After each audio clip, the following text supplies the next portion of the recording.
Ay mga farmers, magandang gabi sa ating mga farmers. Welcome na muli sa ating YouTube channel. Ito ang video natin ngayon mga farmers. Sana makatulong sa mga nag-umpisa ng alaga ng mga sisiw. Ito na diskarte mga farmers ay sa sarili ko lang na pamamaraan pag-alaga ng mga sisiw, ay hindi na tayo gumagamit palilim ng inahin kapag gabi mga farmers. Ito lang ginagawa ko dito sa maliit kong backyard. Nakiping ko paggabi yung mga sisiw ko, lagay sa karton at nilagyan ko ng dahon ng saging na tuyo para yung ipot na hindi direktang malagay sa karton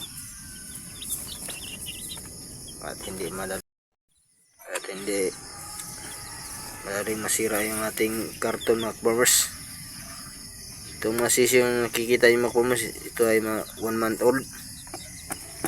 Ang purpose ito mga farmers, kaya nilagay natin sa karton para hindi siya ginawin paggabi.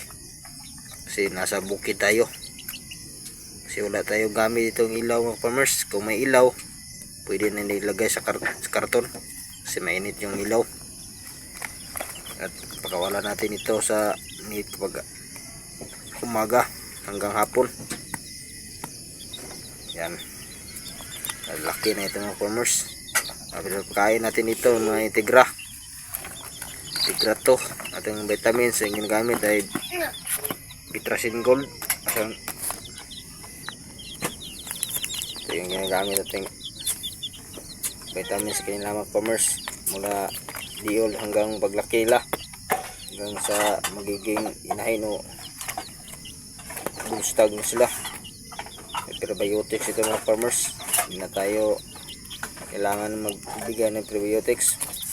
Ay vitamin B12, vitamin E at doxycycline at thymolin. Ito lang sekreto para masigla palagi yung mga sisiw ko mga farmers. Yan ang ating mga sisiw. Ipapakita ko rin sa inyo yung mga diol ko dito mga farmers. Ito yung mga diol natin.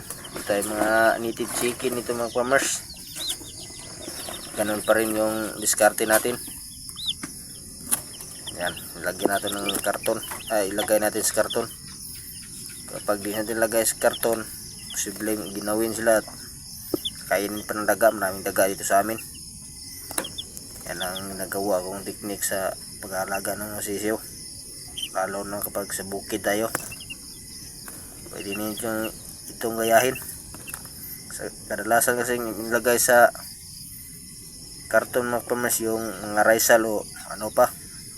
Sa atin walang risal. Ito ang ginagawa natin dahon ng saging para wala tayong magastos.